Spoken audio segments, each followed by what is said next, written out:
하나님 말씀은 마가복음 11장 19절에서 25절까지 말씀입니다. 마가복음 11장 19절에서 25절까지 제가 봉독해 드리겠습니다. 그리고 날이 저물매 그들이 성 밖으로 나가더라. 그들이 아침에 지나갈 때에 무화과 나무가 뿌리째 마른 것을 보고 베드로가 생각이 나서 여짜오되 라삐어 보소서 저주하신 무화과 나무가 말랐나이다. 예수께서 그들에게 대답하여 이르시되 하나님을 믿으라. 내가 진실로 너에게 이르노니 누구든지 이 산더러 들리어 바다에 던져지라 하며 그 말하는 것이 이루어질 줄 믿고 마음에 의심하지 아니하면 그대로 되리라. 그러므로 내가 너에게 말하노니 무엇이든지 기도하고 구하는 것은 받은 줄로 믿으라. 그리하면 너에게 그대로 되리라. 서서 기도할 때에 아무에게나 혐의가 있거든 용서하라. 그리하여야 하늘에 계신 너희 아버지께서도 너희 허물을 사하여 주시리라 하시니라. 아멘. 오늘 이 본문 말씀은 우리 지난주에 살펴본 성전 정화 사건의 바로 앞에 12절 14절 말씀과 연관이 된 말씀이에요. 제가 12절 14절을 읽지는 않았지만은 이런 내용이에요. 예수님께서 성전으로 오시는 길에 몹시 시장하셨던 것 같아요. 그래서 그런데 이제 마침 멀리서 보니까 무성한 무화과 나무가 있는 것을 보았어요. 그래서 잎이 무성하니까 열매가 좀 있겠구나 하고 이제 가까이 가보았더니 잎만 무성하고 열매는 하나도 없었습니다. 그것을 보신 예수님께서 그 나무에게 이렇게 저주를 해요. 이제부터 영원토록 사람이 내게서 열매를 따먹지 못하리라. 넌 이제 끝났다 그런 말이죠. 그렇게 이제 저주를 하셨는데 제자들이 예수님께서 그 나무에게 말씀하실 때 그것을 들었다 그랬고요. 그거 들으면서 예수님이 좀 많이 시장하셨나? 그렇다고 뭐 죄 없는 나무를 저렇게 저주하실까? 이런 생각이 들었지만은 그냥 뭐 누구도 뭐라는 사람이 없이 그냥 그렇게 지나갔습니다. 그리고 나서 이제 지난주에 생각한 성전 정화 사건이 있었습니다.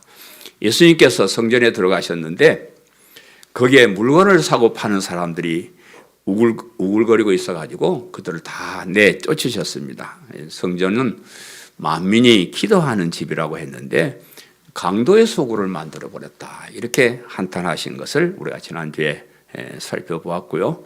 오늘 본문은 이제 그 다음날 일어난 그런 일입니다. 그날 저녁에 성 밖으로 나갔다가 다음날 아침에 다시 성 안으로 들어오다 보니까 예수님께서 저주하셨던 그 무화과 나무가 아예 뿌리채 말라 있는 것을 보게 되었다 그랬습니다. 그것을 본 제자들, 특별히 베드로가 예수님께 라삐어 보소서 저주하신 무화과 나무가 말랐나이다. 그렇게 이제 말씀을 드렸습니다. 그 말을 듣고 예수님께서 그들에게 대답하시기를 하나님을 믿으라. 그렇게 하셨고 뭐든지 믿으면 그 믿은 대로 될 것이다. 이렇게 말씀을 하셨고 그 믿음을 가지고 기도하면 무엇이든지 그대로 된다. 이렇게 말씀을 하셨습니다. 그래서 베드로가 예수님께 말씀드린 저주하신 무화과 나무가 말랐나이다. 오늘 설교 제목입니다.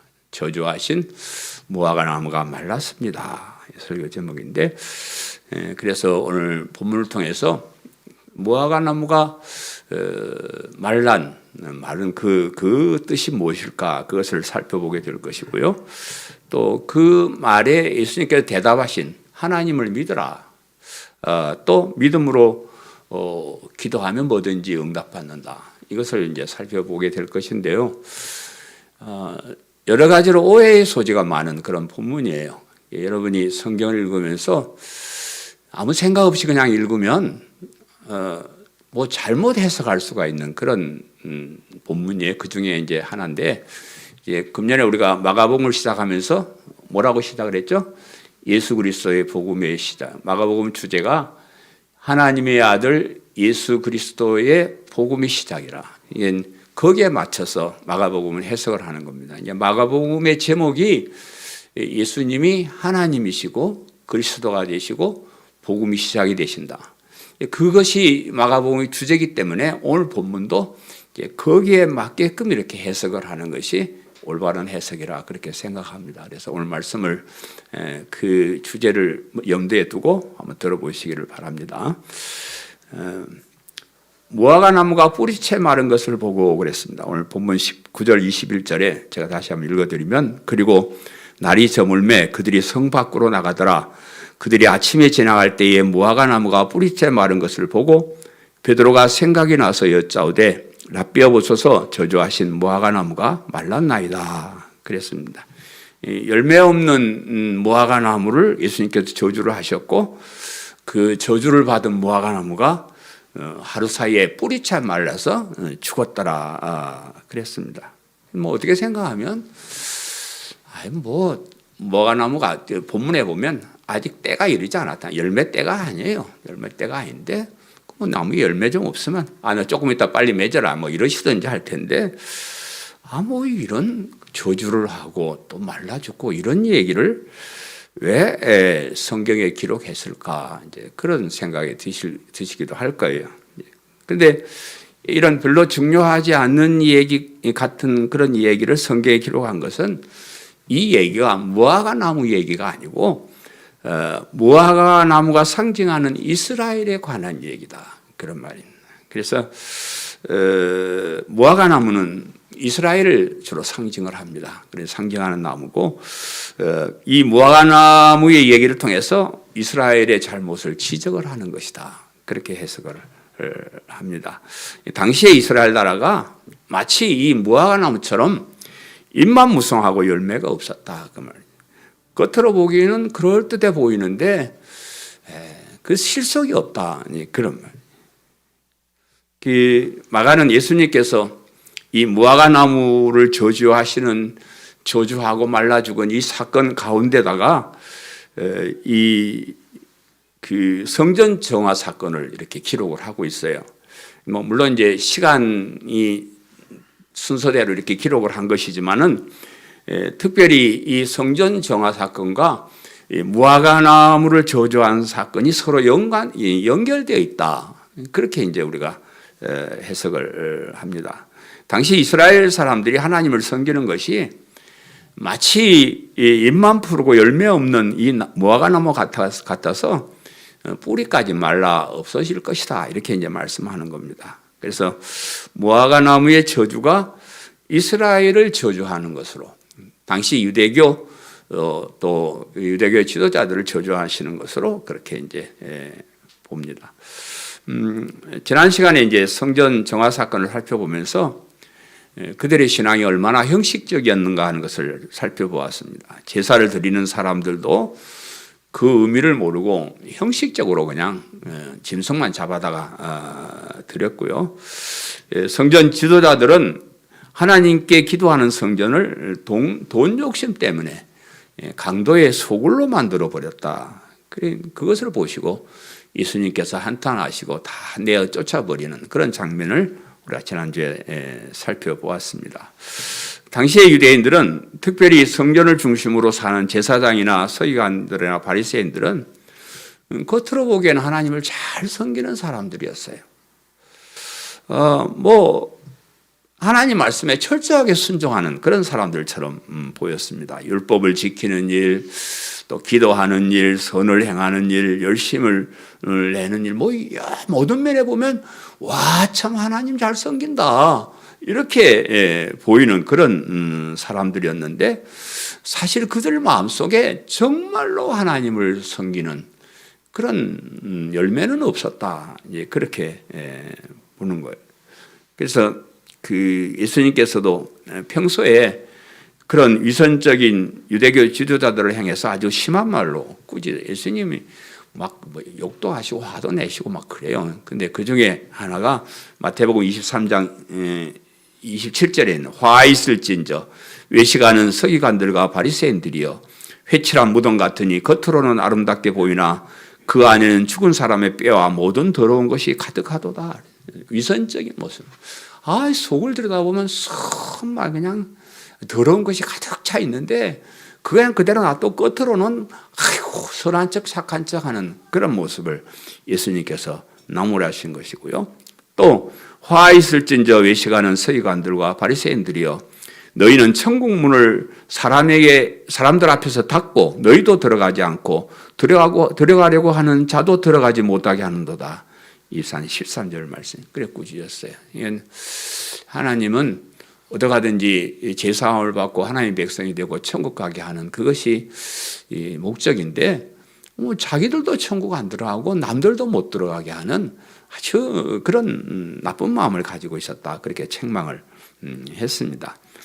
그들이 성경을 가르쳐서 각종 계명을 지키게 하고 좋은 예물로 제사를 드리고 각종 절기를 잘 지키고 선한 일들을 많이 했는데 그런데 그 중심에 있어야 할 예수 그리스도를 통한 구원을 외면했다 그 말이에요. 알려고도 하지 않았고 알면서도 모른 척했어요. 그러니까 구약 성경에 있는 제사 제도나 성전이나 모든 것이 다 그렇게 해서 우리가 예수님이 오시는 것이고 그 예수님 메시아로 오신 예수님을 통해서 우리가 구원을 받는 건데 거기에 가지 않고 그게 이제 열매라고 하면 그냥 입만 무성하지 아무런 쓸모없는 그런 것들이었다. 이렇게 이제 이야기를 하십니다. 그래서 예수님은 그들을 다 버리셨어요. 하나님 그들을 다 버리셨어요. 요즘 하나님께서 유대교를 붙잡고 역사하셨지만은 유대교의 뭐 성전이나 제사장이나 선지자나 그 모든 제도들 모든 것을 하나님께서 다 버리셨어요.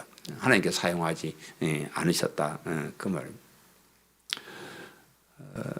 오늘날 이 교회도 점점 그런 버림받은 유대교의 모습을 닮아가고 있어요. 참 오늘날 교회에 대해서 참 안타깝게 생각하는 사람이 많이 없어서 제 마음이 참 괴로운데요. 교회가 왜 이렇게 변질됐을까? 왜 이렇게 다른 모습을 갈까? 근데 교회당을 유대교 성전처럼 화려하게 짓는 우리 하나님은 성전 짓는 거 별로 안 좋아하셨어요, 사실은. 그런데 오늘 교회가 좋은 교회라 그러면 엄청나게 돈을 들여서 화려하게 교회당 건물을 짓고요. 수많은 사람들이 모여서 예배를 드리지만 정작 교회 안에 있어야 될 십자가의 복음이 없다 그 말이에요. 겉만 무성하고 입만 푸르고 그런 거예요. 그 안에 열매 십자가의 복음이 없으면 그건 아무것도 아니에요. 아무것도 아니에요. 아무리 교회당이 크고 아무리 수천 수만 명이 몰려와서 그렇게 한다 해도 십자가의 복음 그 믿음을 통한 구원 이런 이 진리가 없으면 그건 아무것도 아니에요. 그런데 오늘날 교회가 그렇게 자꾸 변질되어 가고 있어요.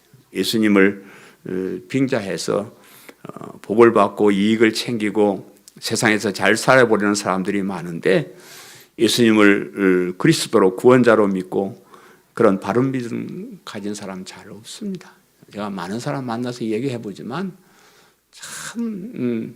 참 우리 여러분 잘 모르실 거예요. 우리 한국 교회가 다 그쪽으로 가니까 다 그렇게 설교하고 다 그게 옳다고 하니까 진짜 교회의 모습, 진짜 있어야 될 복음이 없는데도 그것을 좋다고 박수치고 오래 다녀요. 그게 참 그런 안타까운 마음을 가지고 있는데 교회 다니면서도 성경을 읽고 설교를 들으면서도 예수님을 믿는 믿음이 무엇인지 모르는 사람들이 많이 있다 그래요. 제가 하는 얘기가 주변 사람들이 그러더라고요. 가서 물어보면 믿음이 뭔지 잘 몰라요. 잘 모릅니다. 우리 친척들도 순교자의 후손이라고 좀 자부심을 가지고 그랬었는데도 딱 까놓고 얘기해보면 믿음이 뭔지 잘 몰라. 그냥 교회 다니는 것이 믿음이다 이래 생각해요. 구원, 영생, 영원한 천국, 예수님의 재림 이런 것을 간절히 소망하고 기다리는 그런 사람이 교회 잘 없습니다.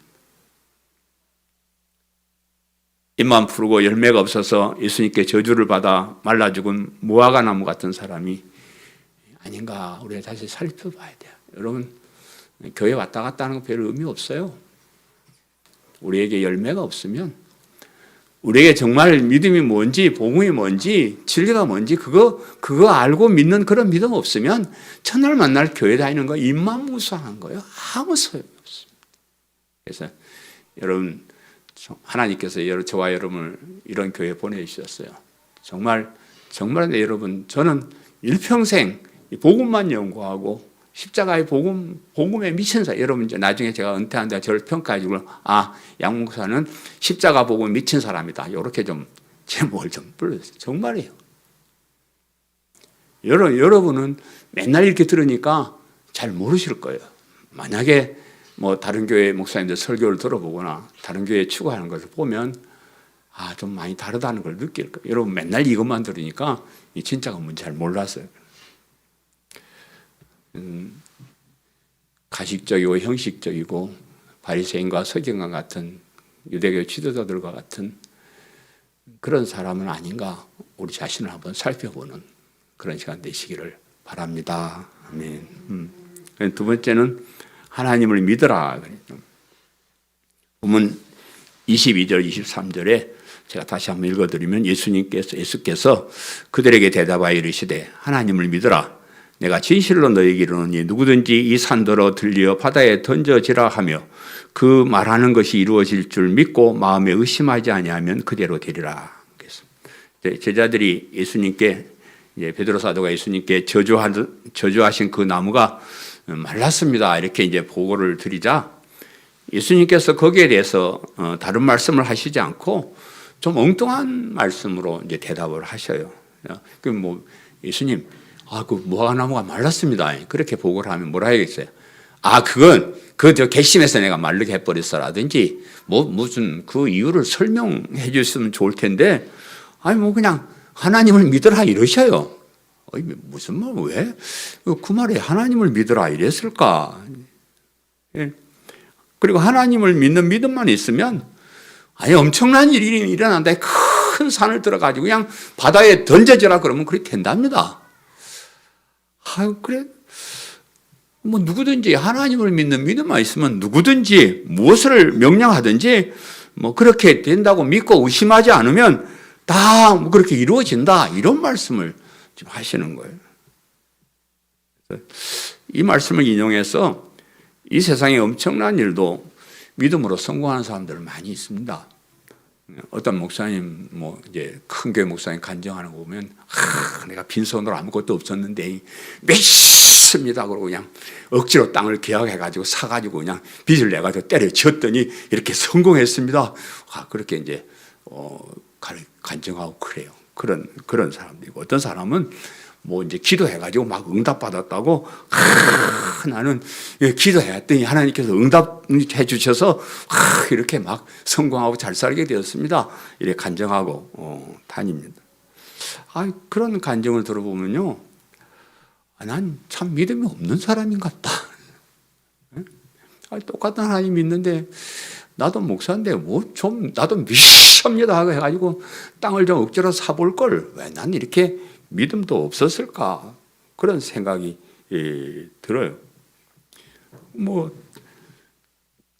믿음만 있고 그러면 되는데 너는 왜 그 모양으로 사냐 하고 비난하는 소리처럼 들리고도 그럼 우리 성도들도, 교회 다니는 사람들도 그런 믿음을 그렇게 이제 활용해서 세상에서 성공적인 삶을 사는 사람도 많이 있습니다. 여러분 이 세상 살아가는 것도요, 긍정적으로 생각하면서 사는 사람과 그냥 부정적으로 생각하고 사는 사람은 다릅니다. 그래서 어떤 사람이 많이 성경을 연구를 해가지고 이 믿음의 법칙을 이용해서 나름대로 그럴듯한 철학을 하나 만들어가지고 유튜브에 올린 것을 제가 잠깐 봤는데, 그 사람 말이 이래요.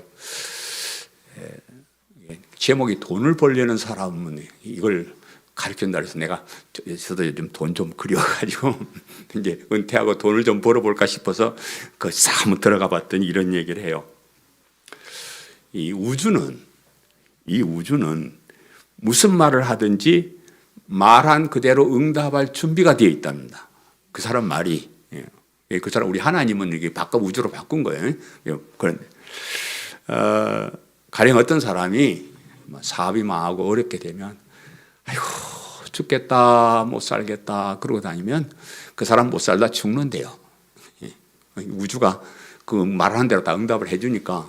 그런데 반대로 아이씨 괜찮아 나는 이까지 이길 수가 있어. 난 잘 될 거야. 그러고 다니면 그 말대로 된답니다. 그게 우주의 법칙이요. 여러분 돈벌이 하고 싶은 생각 있으면 그래 보시오. 세상 살아가면서 뭐 안 된다.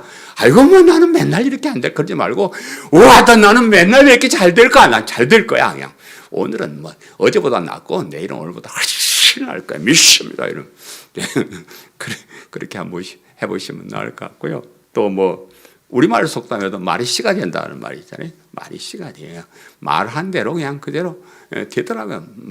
이렇게 말을 딱 하면 우리 하나님께서 말한 대로 다 들어줄 준비가 되어 있다. 이게 우주의 법칙이라는 말이 사실 그런 말이에요. 그래서 우리가 생각하면 뭐 그런 괜찮은 것 같아요. 우리의 신앙생활도 결국은 그런 거예요. 그냥 늘 원망하고 불평하는 사람은 항상 원망하고 불평거리가 생겨지는 거고요. 늘 감사하고 와 그런 사람들은 감사거리가 자꾸 생겨지고 그래요. 그래서 이런 이 믿음의 법칙을 사용하는 것도 괜찮습니다. 근데 여기까지 설교 들어버리고 딴소리 하면 안 돼요. 이거는 이제 예를 들어 내가 설명을 한 거고 이런 부스러기 은혜도 있다는 것을 제가 뭐 사람들이 여기까지만 듣고 진짜는 안 듣고 또 우리 목사님이 열심히 하면 다 된다. 그래서 하지 말아요. 오늘 이 본문에서 말씀하고 있는 믿음이라는 것은 그런 믿음을 말하는 것이 아니에요. 그래서 믿으라고 할 때 하나님이 뭘 믿으라고 하는지, 어떤 하나님을 믿으라고 하는지, 하나님께서 어떤 일을 하실 때 믿으라고 하는지를 우리가 살펴봐야 돼요.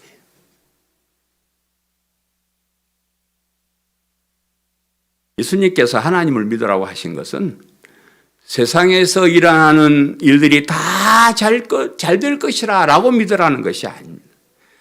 이 어려운 세상의 문제가 다 해결되겠어 행복하게 해주신 하나님을 믿어라 이런 말이 아니거든요. 오히려 이 세상은 늘 그렇게 어렵고 힘든 일이 계속되지만 하나님께서 새로운 생명을 주시고 영원한 천국에서 살게 해주실 것을 믿으라 그런 말이에요. 타락한 인생은, 범죄한 인생은 이 세상에서 고통스러운 삶을 살게 되지만 예수님을 믿는 믿음을 통해서 죄에서 멸망에서 구원해 주시는 하나님을 믿으라 그 말씀. 오늘 본문에서 하나님을 믿으라는 말씀과 가장 가까운 말씀 요한복음 14장에 기록되어 있는데 요한복음 14장 1절에 3절에 이렇게 기록되어 있습니다. 너희는 마음에 근심하지 말라. 하나님을 믿으니 또 나를 믿으라. 내 아버지 집에 거할 곳이 많도다. 그렇지 않으면 너희에게 일렀으리라.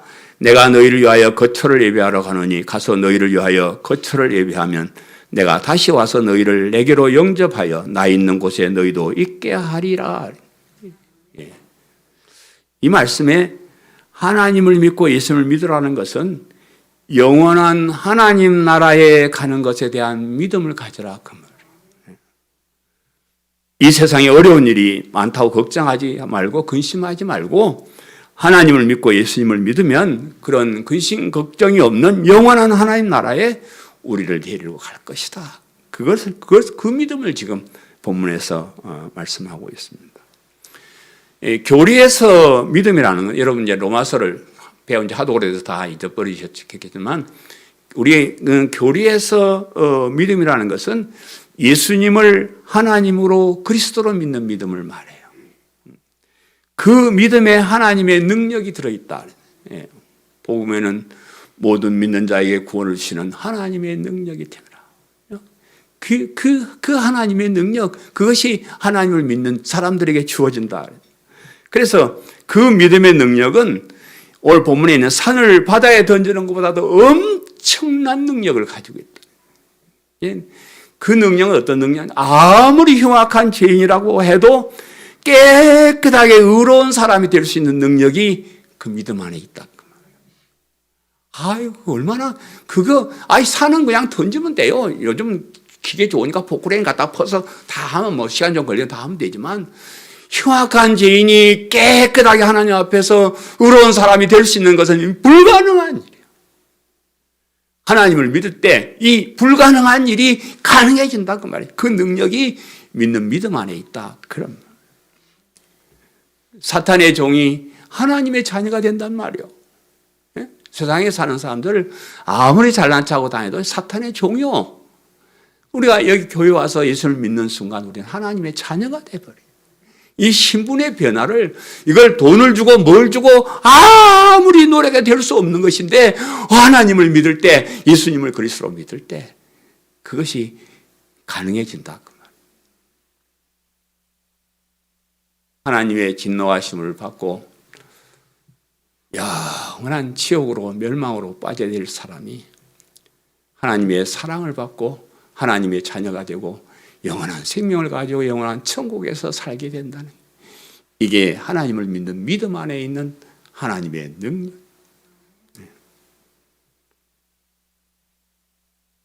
이제 뭘 믿으라는 거 아시겠죠? 뭐 세상이 잘 된다 이런 거 저런 거 믿으라는 말이 아니고, 예수님을 그리스도로 믿을 때 나는 의로운 사람이 되고 하나님의 자녀가 되고 영원한 천국에서 영생 복락을 누릴 수 있다는 이 믿음을 가지는 사람은 그대로 된다 그 말이에요. 그대로. 뭐 천국에 우리가 가고 영원한 생명 얻는 거 이거 뭐 이거 뭐 되고 안 되고 어쩔까 여러분 걱정하지는 마셔요.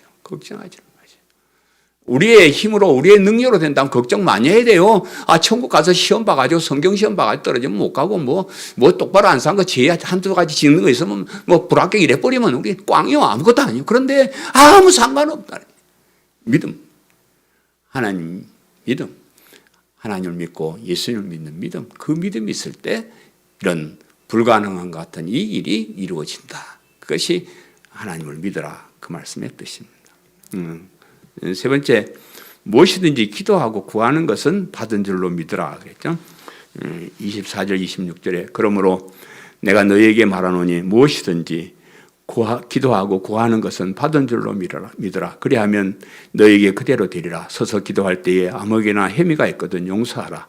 그리하여 하늘에 계신 너희 아버지께서도 너희 허물을 사하여 주시리라 하시니라. 그래서 앞서 말씀하신 믿음과 기도를 연결해서 말씀하고 있는데, 누구든지 믿음만 있으면 믿음대로 된다고 하시면서 거기에 기도도 같은 맥락으로 말씀하고 있어요. 기도도 기도에 믿음이 있으면 그 기도대로 이루어진다는 그런 말. 무엇이든지 믿으면 믿음대로 되고 또 믿음으로 기도하면 그대로 다 이루어진다. 이 말씀을 들으면 얼마나 좋아요. 믿기만 하면 되고요. 믿음으로 기도만 하면 되니까. 뭐 걱정할 게 뭐가 있겠습니까? 근데 여러분 교회 한두 번 다니신 게 아니고 1년 다니신 게 아니고 오랫동안 신앙생활 해보셨지만은 기도 안 되고 다 그대로 됩니까?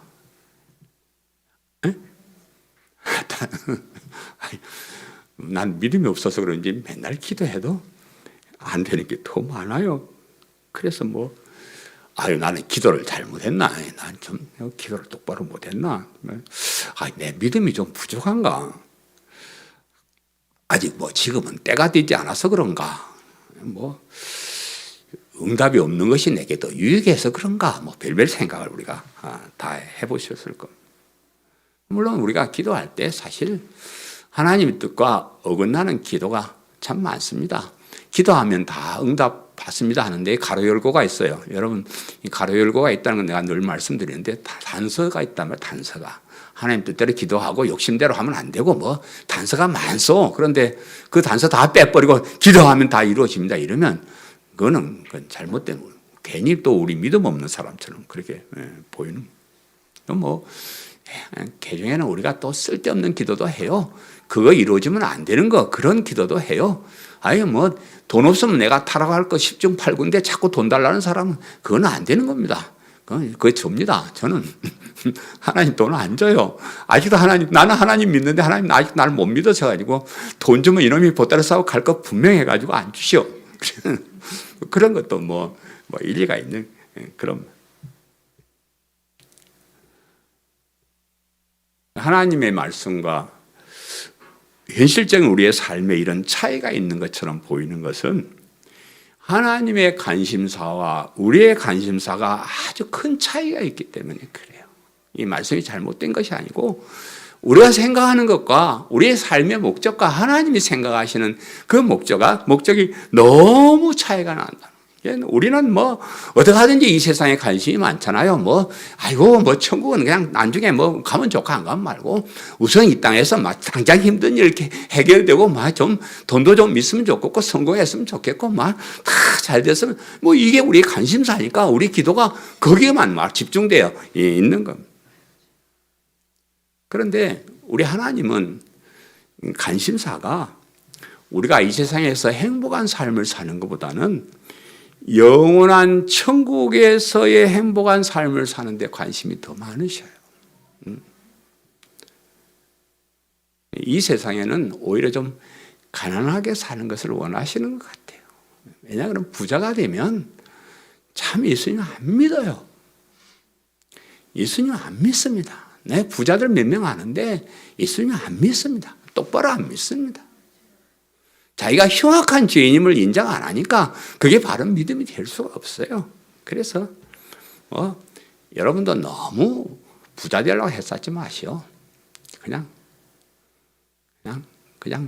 신앙생활하게 이 땅에서 너무 힘들어서 온마가 불평하지 않게 막 그런 정도 기도하시지 뭐 그냥 뭐 갑부가 되고 뭐 그런 거 기도하지 마세요. 하나님은 우리를 보시면서 아이고 저놈이 천국까지 쫙 끝까지 이렇게 믿음 가지고 와야 되는데 이놈이 오다가 딴 길로 셀까 봐 늘 걱정이에요. 그래서 뭐 돈 좀 있어가지고 잘난 척하면 매를 한 대 탁 때려서 좀 망하기도 하고 또 아프기도 하고. 그래서 하나님의 관심사는 우리가 영원한 생명을 가지고 영원한 천국의 본향으로 돌아오게 하는 그것이 제일 관심사예요. 이 땅에는 그냥 잠깐 나그네의 삶이니까 그냥 그렇게 사셔요. 이 오늘 본문에서 말씀하시는 믿음의 기도는 천국을 향한 기도를 말하는 겁니다. 우리가 앞서서 예수님께서 예루살렘 성전을 입성하시면서 또 성전 그 정화를 하실 때 호산나 찬송을 불렀다는 거예요. 호산나 찬송. 이 호산나의 뜻은 우리가 당신께 구하옵나니 이제 우리를 구원해 주옵소서. 이것이 기도이자 찬송이라는 것을 제가 설명을 해드렸습니다. 그래서 이 구원에 관한 호소가 성전에서 해야 될 기도예요. 그게 하나님 기도하는 집이에요. 오늘 우리 교회도 마찬가지예요. 교회 와서 기도해야 될 그 제목이 구원에 관한 것이에요. 믿음에 관한. 이제 뭐 예수님 다 오셨고 다 이루어졌으니까 뭐 예수님 뭐 메시아가 오소서 뭐 이런 기도는 우리가 안 하지만 그렇게 오셔서 만들어 놓으신 그 믿음이 확실하게 내가 그 믿음이 뭔지 깨닫고 그 믿음 생활 끝까지 해달라고 하는 이 기도가 우리가 교회에서 드려야 될 기도다. 그럼 세상을 향한 기도는 여러분 아무리 믿습니다 해도 그 이루어질 확률 뭐 이루어지기도 하고 안 이루어지기도 하고 그래요. 그런데 구원을 향한 기도, 영원한 생명, 영원한 천국을 향한 기도는 예수님을 그리스도로 믿는 믿음을 동반한다 그러면 반드시 이루어진다. 그래서 기도에 믿음이 필요하다는 말이 그 말이에요. 기도가 다 이루어지는 게 아니고 예수님을 그리스도로 믿는 믿음을 동반할 때 그 기도가 이루어지는 거예요. 그래서 우리가 영원한 생명, 영원한 구원, 영원한 천국을 우리가 바라는 그 기도는 예수님을 그리스도 믿는 믿음이 동반되어야 된다. 이 말씀을 지금 하시는 거예요. 기도에 관해서 많이 인용하는 성구는 마태복음 7장 7절의 말씀인데 구하라 그리하면 너에게 주실 것이요 찾으라 그리하면 찾아낼 것이요 문을 두드리라 그리하면 너에게 열릴 것이니. 사람들이 이 말씀에서 뭐 구하라 찾으라 두드리라 이 말은 아는데 무엇을 구하고 무엇을 찾고 무엇을 두드리라는 이 말은 사실 좀 관심이 좀 없어요. 그래서 그냥 아무데나 가서 그냥 구하고 찾고 두들기고 아무거나 그렇게 하는데 그런데 이 말씀의 앞뒤를 살펴보면 그런 말씀이 아니거든요. 세상에 그런 것들을 찾는 그런 기도가 아니고요. 바로 앞에 마태복음 6장 33절에는 너희는 먼저 그의 나라와 그의 의를 구하라. 세상 그거 말고 그의 나라, 하나님 나라, 영원한 천국. 거기에 들어갈 수 있는 그 의가 어디서 와요? 믿음에서 오는. 예수를 믿는 믿음으로 말미암는 그 의를 가지고 있어야 우리가 천국 가기 때문에 그걸 위해서 구하라 그 말, 그걸 구하라 그런 말이고, 생명으로 인도하는 문은 좁고 길이 협착하여 찾는 자가 적음이라 그랬는데, 그 좁고 협착하여 찾는 이가 적은 이 생명으로 인도하는 문을 찾으라 그 말이에요. 예? 우리가 어떻게 하면 영원한 생명을 얻을까? 어떻게 하면 영원한 천국에 살게 될까? 그것을 찾으라는 말이에요. 그리고 문을 두드리라는, 그 문을 두드리라 그 말이에요. 여러분이 정말로 하나님 나라에 들어가는 것을 사모하고, 하나님 나라를 사모하고, 그 문에 들어갈 수 있는, 그 하나님 나라에 들어갈 수 있는 그 문을 찾고 두들기고 하면은 반드시 찾을 수 있다 그 말이에요. 반드시 여러분이 얻을 수 있다 그런 말.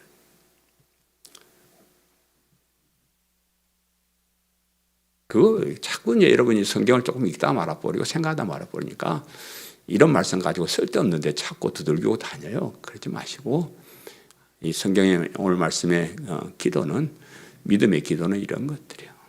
진리의 말씀, 십자가의 복음, 천국, 영원한 생명, 이것을 구하고 찾고 들어가려고 두들기는 그런 기도가 응답받는 기도다. 그렇게 생각합니다. 이 믿음의 기도에 대해서 말씀하시면서 항상 이 말씀에는 뒤에 딱 하나 걸쳐서 중요한 말씀 하나씩 이렇게 남겨두셨더라고요. 추가로 주셨는데, 서서 기도할 때에 아무에게나 혜미가 있거든 용서하라는 말씀.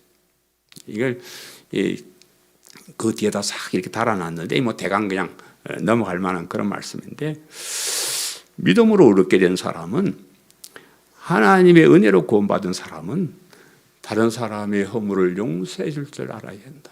그 말. 남의 허물을 들춰내 정죄할 것이 아니라 덮어주고 용서한 사람이 되라 그런 말이에요. 사실 성경의 모든 말씀은요, 그것이 율법이든지, 그것이 제사든지, 그것이 이스라엘의 역사든지, 예언이든지, 그 목적지는 죄의 용서에 관한 말씀이에요. 죄의 용서에 관한 말씀.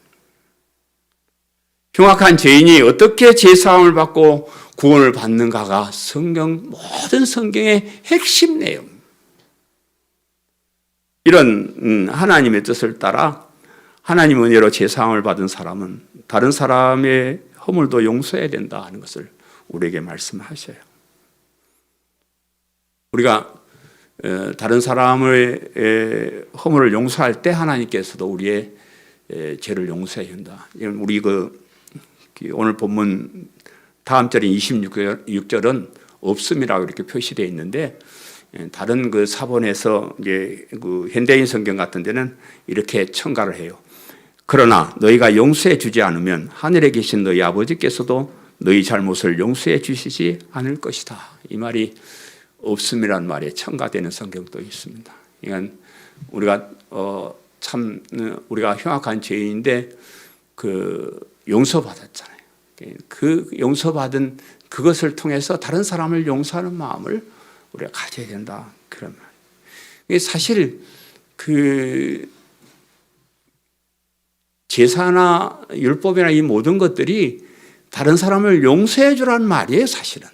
그런데 유대인들은 그것을 가지고 사람을 정죄하고 용서받는 길을 없애버리는 것이 잘못입니다. 그래서 우리가 구원받은 하나님 백성이 이 땅에 살아가면서 서로의 허물을 용서해 주는 것 참 중요한 일이다.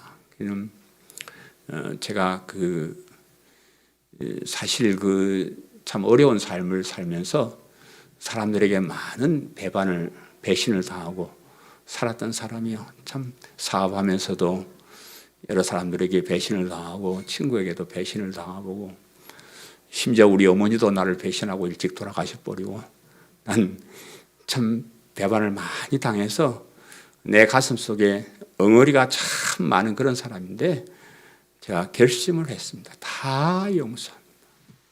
모든 사람 다 용서합니다. 그 용서하는 마음이 참 중요한 것 같아요. 그거 용서하지 못하면 우리 자신이 더 힘들어져요. 그래서 하나님께서 우리에게 이렇게 은혜를 베푸셨을 때 모든 성경이 하나님께서 흉악한 나를 용서해 주시기 위해서 기록한 책이라고 생각하시고, 또 우리도 다른 사람을 용서하는 사람이 되게 하기 위해서 우리를 이렇게 좋은 자리에 주셨다는 것을 생각하고, 기도할 때에, 예배 드릴 때에, 신앙생활 하시면서 혐의가 있거든, 잘못한 사람이 있거든, 허물이 있는 사람이 보이거든, 너그럽게 용서하시고 또 사랑으로 그들을 덮어주시고 그런 마음 가지고 사시기를 간절히 바랍니다. 아멘. 사랑하는 성도 여러분, 예수님께서는 무화과 나무를 저주하셨는데 잎만 푸르고 열매가 없는, 유대인들이 그랬고 오늘날 교회가 그렇고, 혹시 내 자신도 그런 사람이 아닌가를 우리가 한번 살펴봐야 돼요.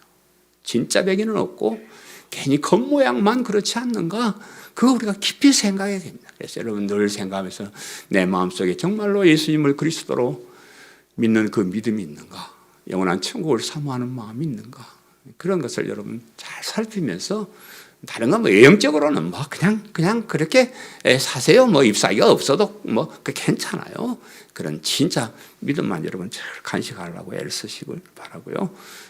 우리가 믿는 믿음의 중심, 우리가 기도하는 기도의 중심에 예수님 십자가를 통한 구원의 의미가 거기 있다는 것을 늘 생각하면서 믿음을, 기도를 소중하게 사시기를 바라고요.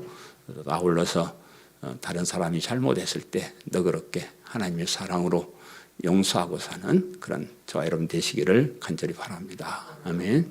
말씀을 생각하면서 통성으로 기도하겠습니다. 하나님, 우리가 잎만 푸르고 무성하고 열매 없는 그런 신앙은 아닌지 우리 자신을 살펴봅니다. 하나님, 우리의 마음속에 정말로 예수님을 그리스도로 믿고 영원한 천국을 향해서 가는 그런 바른 믿음이 있게 하시고, 우리의 믿음과 우리의 기도가 그곳을 향해야 된다는 것을 늘 기억하며 살 수 있게 도와주옵소서. 또 우리가 다른 사람의 허물을 용서하고 덮어주는 그런 너그러운 마음도 저에게 주옵소서. 말씀을 생각하면서 통성으로 하나님께 기도하겠습니다. 하나님,